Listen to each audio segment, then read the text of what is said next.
Hello, my name is Jason and I work for the Kankakee County Clerk's Office. Today I will be teaching you on how to be a touchscreen election judge. Thank you for your service in this position.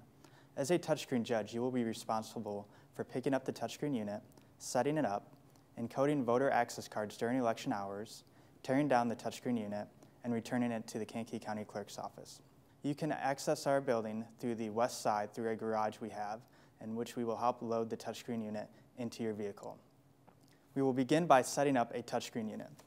This is the touchscreen unit. There are two parts to it: the tablet that is in the bottom of the unit and the supplies that are on the top. I always like to take off the supply bag first thing and check to make sure I have all of my supplies.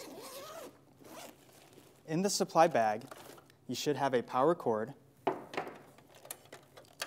a keypad, headphones, a barrel key, paper and spindle, and a printer housing unit. Once you have identified these objects, you can close the bag and put it to the side. And you can also put the equipment to the side. We're now going to be starting to set up the tablet. When you do this, you want to place it close to a table because we will be setting it up on the table and then bringing it down. As well, when you bring it down, you want it to be in the position where you're going to be voting at during the election time. So hopefully you can place a table near that area. So what you'll want to do is, if you have room on the table, you can set the bag on the table. If you don't, you can lay it down on the floor. I'll be laying it down on the floor for demonstration purposes. Unzip the bag.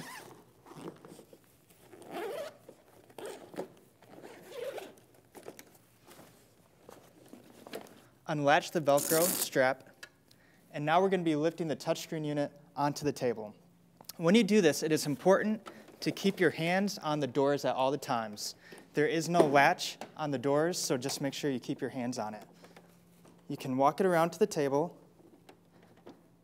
and gently roll it onto the table with the doors facing down. At this time, you can take your bag and place it aside because you will be done with this.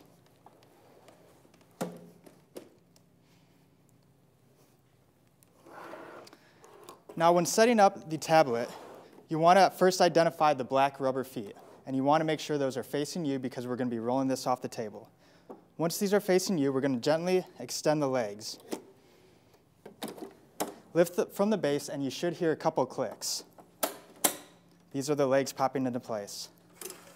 Extend all legs. Check the safety pins to make sure they are in place. You can put a little pressure on them to make sure they don't collapse. And also, this is important, check the brackets and make sure the brackets are locked. If these are not locked, when you go to bring it down, it will collapse. Now we're going to be rolling the touchscreen unit onto the floor. To do this, you really shouldn't have to pick it up. What we're going to do is roll it onto the rubber feet and then roll it onto the floor. Remember when you're doing this at all times to keep your hands on the front covers, the front doors to the touchscreen unit, again, because they are not locked and the tablet inside can fall out. So we're going to roll it onto the rubber feet and then gently roll it onto the floor. Now I'm going to turn it around really quick to show you a little something on here. You will notice in the back of it, this little pin right here, you can press it in with your hand on the black grip and you can lift it up. And you have 3 different positions you can put it in to help voters vote more easily. The ideal position for setting it up, we like to recommend, is in the middle position. Now I'm going to face this to you so you can see how we're going to set this up. When you do set this up for voting, you'll want it facing a wall. That way individuals cannot see what the voter is voting for on the screen. Now the first thing we'll want to do is to grab our power cord. We're going to plug the female end of it into the side of the touchscreen unit, and then we're going to plug the male end of it into an outlet. Now, if you do not have an outlet close to where you are voting, there should be an extension cord with your supplies. If that extension cord is already being used for the optical machine, please let our office know, and we will make sure to get you another extension card for voting purposes. Once we have this plugged in, we can go ahead and open the security doors. This is the tablet that you will be voting on. Now grab the barrel key, and we're going to unlock the printer door. Go ahead and lay this down and put the barrel key to the side. Now we're going to take the keypad. It is important to remember this step. You have to do this now, because if you don't do it now, you won't be able to finish setting up. The cord goes behind a few pieces, so we need to make sure to do this now. There is a black little lever on top of the tablet, and if you press in, you can release the tablet. At this point, you're going to plug in the end of this keypad into the back of the tablet. I'm going to remove the tablet to show you where you can plug it in. If you want to remove the tablet, you can. We suggest not doing that because it is heavy. But if you remove it, you can see that the keypad is going to fit right in here, and the cord is going to slip through this hole. So I'm going to place the tablet back into its position. I'm going to get the keypad ready. I'm going to plug it into the back of the tablet. It should not take too much force. If you're really having to force it in there, double check to make sure it's going in the right way. There are metal prongs in there, and we don't want to break them. And when you're coming through, you can see there's a little slot right here for the cord to go into. Just gently place it in there, and then you can set the keypad on top of the unit. At this time, we're going to be putting on what's called the printer housing unit. Most people find that this is the most difficult piece of equipment to set on because it is a little awkward. To give you a brief history, as you will find out, the touchscreen unit was designed to help impaired individuals vote an unassisted ballot. When they originally did this, the roll of paper used to go in this gray cover, and it actually shows instructions to put the paper in there. It is important to note that the paper does not go in there any longer. When they designed this, the paper would fit in here, and it would print the results at the end of the day and a zero tape at the beginning of the day, and that was it. Well, the State Board of Elections came in and they said they wanted every individual to be able to cast their own paper ballot. And since this didn't hold enough paper to do that, they had to design a new piece. So they designed the printer housing unit. And this is going to fit right on top of here. It's going to seem a little awkward, and it makes sense because it wasn't an original part of the design. Now, a few things before we put this on we have to identify. First of all, we want to look for this little lip. This is the bottom of the printer housing unit, and this is going to go right underneath this ledge here. Make sure not to grab this hook with it, but it's going to go right underneath this ledge. As well, in here, you will see there's a little blue lever. And as well, you'll see there are little notches for this blue lever to fit in, and it kind of swings a little back and forth. This is the position you want it in. A lot of times, this little blue lever can get out of place because it is just plastic, and it can swing independently up here, or it can swing all the way around. If this is how you get the piece of equipment, you will need to put it back in place before you put the printer housing unit on. Simply apply a little pressure to the plastic inside and slip this blue lever back inside. Now we're going to be placing the printer housing unit on the printer. To do so, like I said, find the bottom lip and put it right under this ledge, and all you're going to do is roll it on. If you roll it on and it falls into place, you put it on perfectly. If it does not collapse right on, that means something's incorrect. Go check that blue lever because that's most likely what's wrong. You'll see that it is a little loose still. That's because we haven't locked it into place yet. So go ahead and open the front door. Locate the bar that says press firmly to latch. It's usually highlighted in green.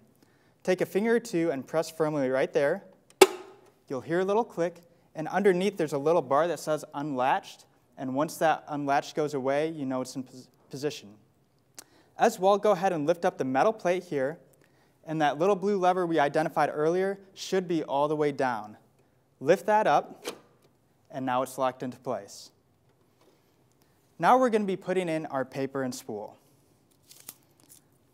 If they come separate, you can put them together. The important thing to note is the paper rolls underneath, and the smooth part of the spool faces inward. So simply put them together. This is going to drop down right below the metal plate, and it should be a little click. If you hear a little click, it should be in. You can even put a little pressure on it to pull it up, and it shouldn't come out. You want to pull about a foot of paper out Now we're going to feed the paper through the printer. To do so, we're going to press the little gray bar on the side, and it's going to pop this charcoal cover up. You can see it popped up. Now we're going to feed the paper through this little slot on top and underneath the roller. Make sure it goes underneath the roller, and like I said, pull about a foot of paper out. Now when you go to put the cover back down, make sure it clicks into place. This is important because if it does not click into place, you won't be able to proceed once we turn the tablet on. So you want to make sure that you hear that little click.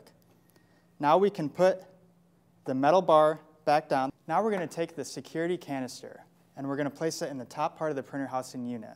Before you do that, you're going to want to open it up. To do so, just put a little pressure on each of the sides and lift the door open. You can place the security canister in its position and remove the spool. We're going to be feeding the paper onto the spool.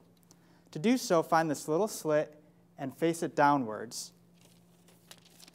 Feed the paper into the little slot, and you're going to roll it up and gently drop it into the spool.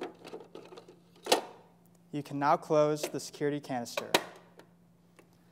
At this point, this is all you can do Monday, the night you're setting up. So you can close this printer housing unit door, take your barrel key, and lock the front of it. For purposes of demonstration, we're going to continue on like you're here Monday morning. So you can unlock the printer housing unit door, open it up, and now we're going to get the touchscreen memory card. For this class, I do have it in this tub. However, you will want to find your supply judge, and he should have the card in the clear plastic envelope.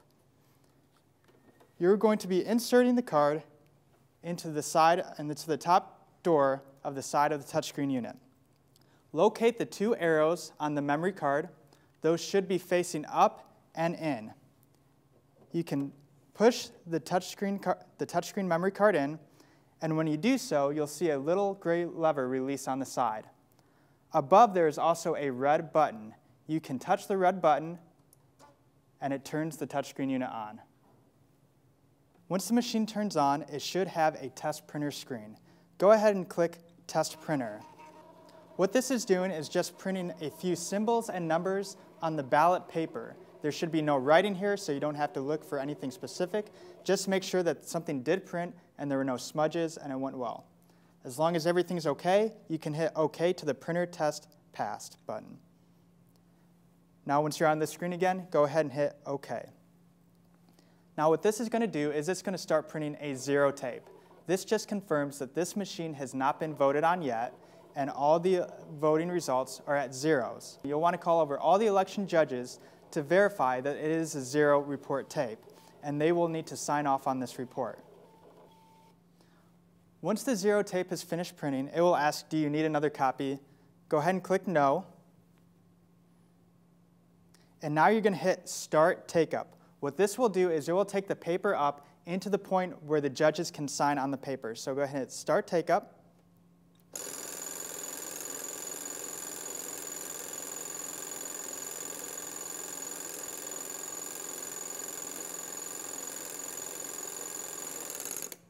Once it pulls it to a stopping point, you can hit the Stop Take-Up button, and you can see it stopped right where the lines are for the judges to sign. So again, call over all the judges and make sure they sign off on the 0 report tape. Once they've signed off on it, go ahead and hit OK, and it should take that up into the security canister.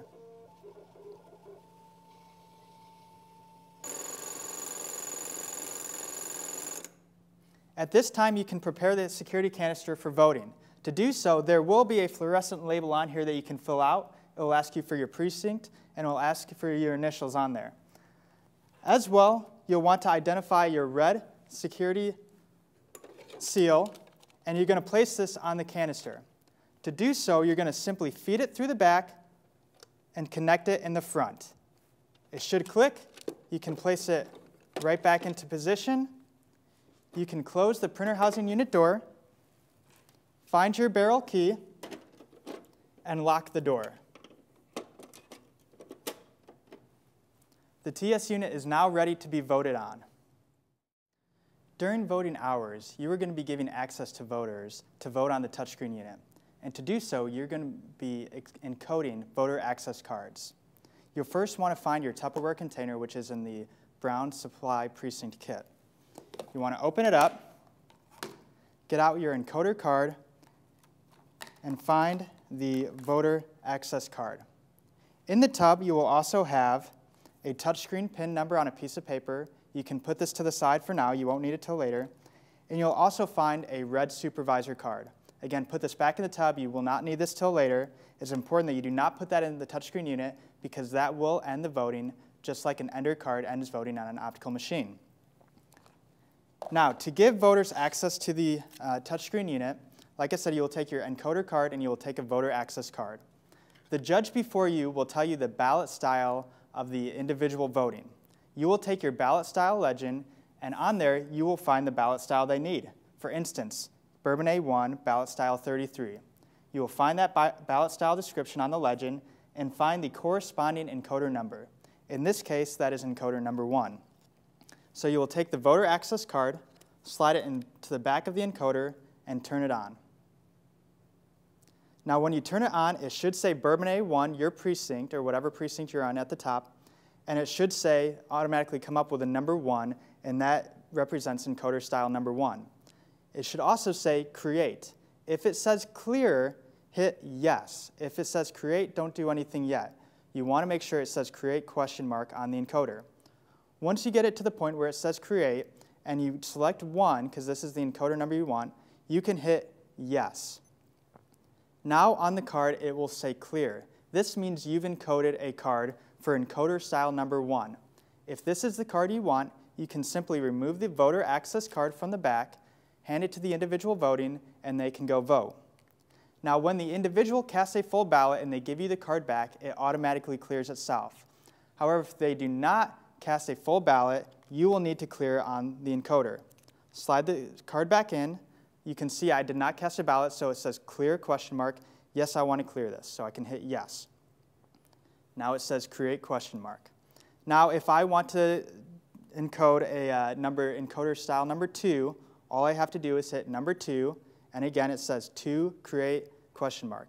If this is the style I want to create, I just simply say yes, and so forth.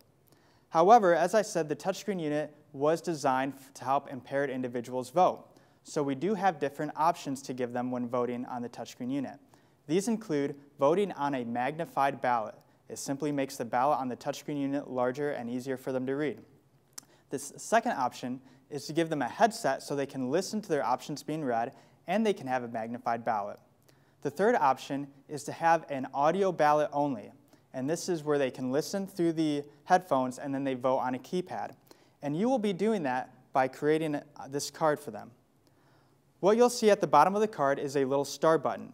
If you hit that star button where it says create, you should see a letter come before the create. This one says M create. M stands for magnify. So if they would like a magnified ballot and you have the right encoder number in, it says M create, you can hit yes. If you hit the star button again, it now comes to VM, standing for voice and magnified ballot. If this is a style, hit yes. If you hit the star button one more time, now it says VH, which stands for voice and hide. We like to understand H for handset, but technically it means hide. If you give someone this option, they go to the touchscreen unit to vote, you will see that the touchscreen unit goes black. That is because they are using an audio-only ballot and they are voting on the keypad, and therefore they do not actually need to look at the touchscreen tablet.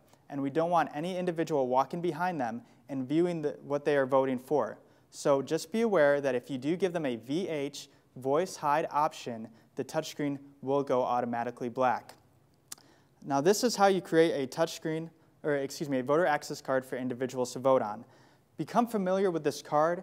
When you get to your precinct, you can play around with these cards. You can encode as many ballots on these cards as you'd like to, as long as you clear them. There is not a limit to the amount of ballots that you can vote on the card. So we suggest that once you get to your precinct and you get everything set up, sit down, become familiar with your ballot style legend, become familiar with the encoder card, and just get used to encoding cards. Play around with it, it doesn't hurt. So that is how you are going to give people access to vote to the touchscreen unit during election hours. Now I'm going to be showing you how to vote on the touchscreen unit. Once you have encoded a card, the voter is going to take the voter access card and put it into the machine. The first page to appear is the instructions to voters. They can read through this to become familiar on how to vote on the touchscreen unit. Note two things on here. First of all, let's say an individual comes to this point and realizes the text is too small. They need a magnified ballot. You do not have to cancel the ballot. You can simply click large text and it magnifies the ballot for them. As well, you have another option. If the individual has trouble reading with colors, you can hit high contrast and it changes to black and white for them to read. We're going to put it back to normal contrast and normal text to walk through the demonstration. So once they have read through the instructions, they will be prompted to hit the next button, and this will bring them to the first page of the ballot. At the bottom, there is a page number, and it shows how many pages there are for voting purposes. When you go to select an individual to vote for, once you select that box, all other boxes disappear, and that means you cannot overvote an individual or overvote a question. However, let's say that they touched the wrong box by accident and they wanted to vote for someone else. They can simply touch that box again, and all their options appear again. On some questions, though, you'll have the option to vote for not more than a certain amount of individuals. For this question, it's not more than 3. So I can select 3 individuals, and as soon as I do so, the other boxes disappear. As I said earlier, you cannot overvote, but you can undervote on the touchscreen unit. So if this is a question that I do not want to choose to answer, I don't have to mark a question and I can proceed.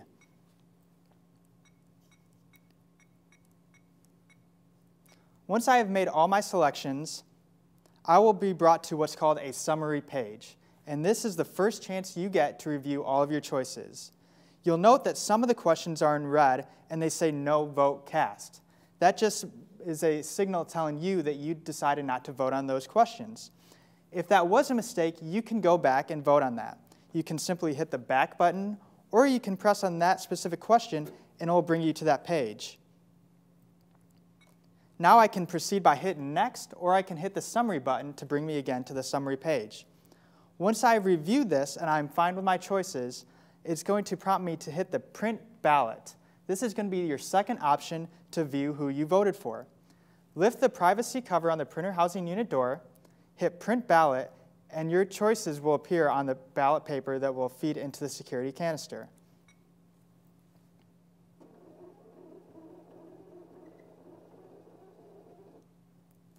If while viewing my ballots in the privacy viewer, I note that I missed, or if I note that I made a mistake, I can still go back and fix my ballot. I can hit the reject ballot button. It will bring me back. I can correct my choice, and I can proceed. It's going to prompt you to continue to print pages until all of your votes have been cast.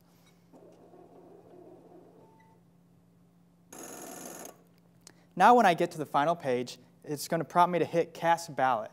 Once I hit the Cast Ballot button, I have cast my ballot and no changes can be made. It is finalized. However, as I said, still at this point, I can reject the ballot and go back. Now, I do want to go over canceling a ballot. And there are going to be some reasons you're going to need to cancel a ballot once you get to this point. The two main reasons are someone decides to vote on the touchscreen unit, and once they're in the process of it, they don't feel comfortable, and they'd rather go back and vote a paper ballot, so they ask you to cancel the ballot. You can do that. The other reason is, let's say you encode the card incorrectly and give them the wrong ballot style. Once they come on the touchscreen unit and notice this, they can let you know, and you can come over here and cancel the ballot. There are 2 ways to cancel a ballot, so I'm going to go back. Ballot rejected.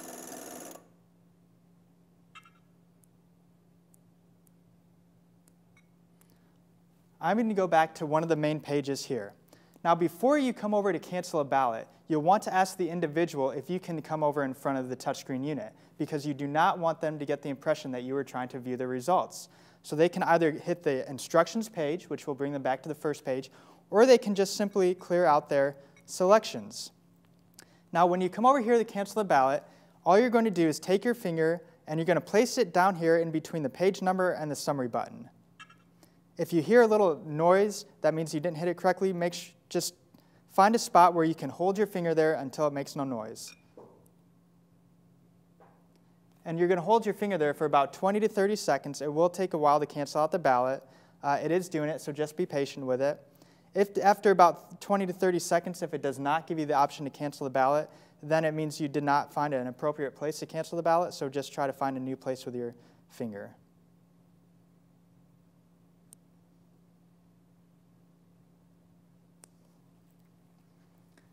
Now, once you get to the cancel ballot page, it will have the options. Either you hit cancel to cancel the ballot, or you can hit OK, where you can actually proceed and cast the ballot. If I were to hit cancel the ballot, the card would automatically pop out, and make sure the voter brings it back to you at your station. For purposes of demonstration, I'm going to go ahead and proceed with the ballot to show you how it's going to cast at the end. The other option to cancel a ballot is to just leave the page blank for about 2 to 3 minutes. If there's no action on it, it will cancel itself out. However, we are going to go ahead and cast a ballot for demonstration purposes. So we're going to print the ballot and cast the ballot.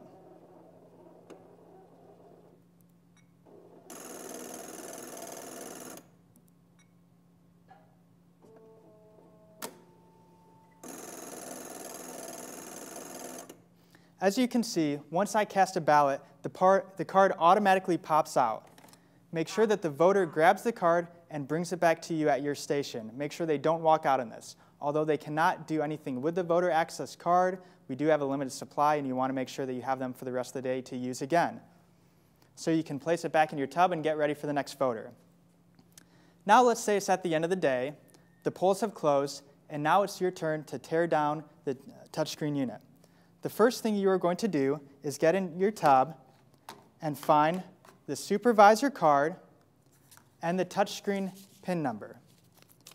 Go ahead and take the supervisor card and insert it into the touchscreen unit.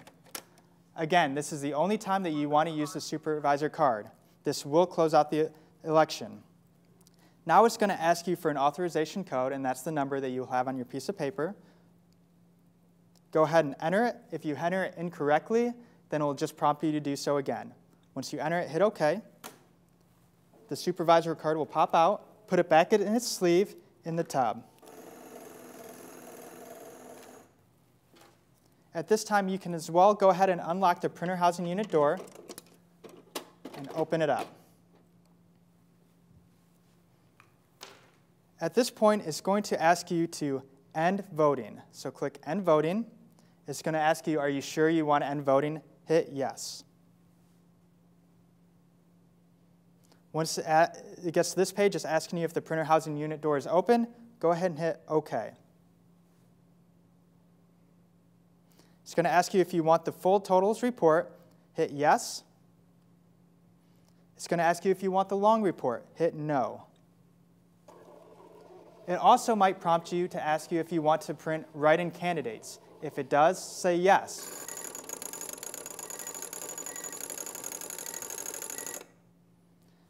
Now, once it is finished printing the results tape, it will ask you, do you need another copy?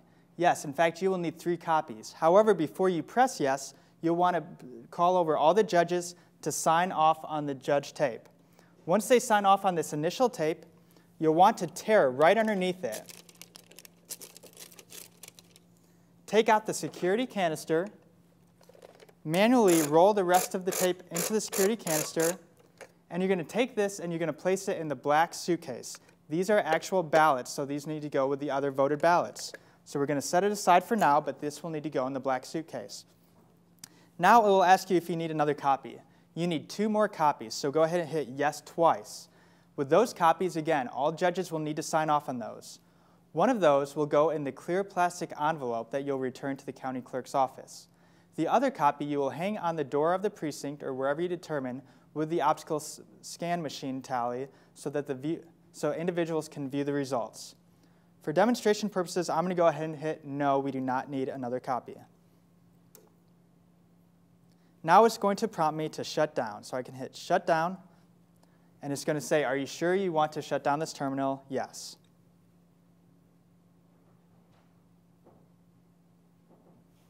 Once the touchscreen machine has turned off, we can start tearing it down. The first thing you're going to want to do is come over here and remove the touchscreen memory card. You can simply click in this gray lever, and the touchscreen memory card should pop out. You should not have to force the memory card out. Go ahead and take this, and the first thing you want to do is put it in a clear plastic envelope that you will return to the Kankakee County Clerk's office. I'm going to go ahead and place this to the side. Now you can take your barrel key, go ahead and close the door, and lock it. Now we're going to start taking the pieces off of the touchscreen unit. The first piece we're going to take off is the paper roll. Simply lift the metal plate up, put a little pressure to release the paper spool. You can release the gray cover if need be, and set this to the side for now. Now we're going to remove the printer housing unit. To do so, we're going to want to release the blue lever that we originally pushed up. Go ahead and push it down. Push the metal plate down. And now underneath here, there's a little lever you can pull up on. You hear a little click, and it unlatches the printer housing unit from the printer. Now it should simply roll off. It might get a little hooked or caught on something, but you should be able to take it off. If it is caught on something, open it back up and check that blue lever that might be caught on something. Once you take this off, you can place it on the table. Get your blue supply bag, and we're going to start putting all of our pieces back in the supply bag. You want to place this piece upside down, and everything else should fit in. So go ahead and put your paper and spool in. Now take your barrel key, go ahead and close the printer door and lock it. And now we're going to release the keypad. Again, come to the top of the tablet, press in the black release tab, lift the tablet up, and you should be able to just reach your hand underneath and release the keypad. Go ahead and put this into your supply bag as well. You can close the security doors. You can put your barrel key in the supply bag and go ahead and zip it up. Put it to the side and make room on the table for the touchscreen unit. We are now going to undo the power cord, and you can put this in the supply bag as well. You're going to bring the touchscreen unit over to the table. You're going to place it on its rubber feet. Again, having your hands on the door at all times so they don't open, and you're going to gently roll the touchscreen unit onto the table. We can now start releasing the pins and pushing our legs down.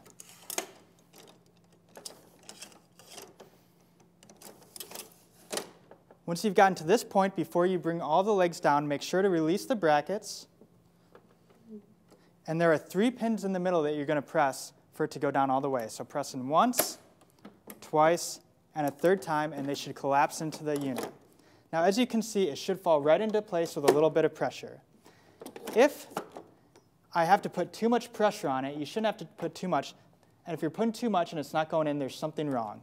Bring the legs back up and figure out why it is not going into place. As you can see, for this, I just need to push the legs down a little bit. They fall into place, put a little pressure, and they automatically collapse into the touchscreen machine. Now I can find my bag. If I have room on the table, I can place it on the table. If not, I can lay it on the floor, and we're going to put the touchscreen unit back into the bag. So I lay it down. I'm going to go handle to handle in the bag with the doors facing down. So while I have the touchscreen unit on the table, I'm going to rotate it to how I want to lift it off. Since I want handle to handle, I'm going to lift it off like this. Again, at all times, my hand is covering the door of the touchscreen unit. I'm going to gently place it in the bag. I'm going to make sure to strap the Velcro straps, close the bag, zip it up. I can now lift the touchscreen up, extend the handle, and I can put the supply bag on top. Now I am ready to return this to the Kankakee County Clerk's office. Check with all the other judges at your precinct to make sure that they are done and there's nothing left to do. Once you are done closing the poll, you can return this to the County Clerk's office. Enter the west side where the garage is, like you did when you picked it up, and we will remove it from your car.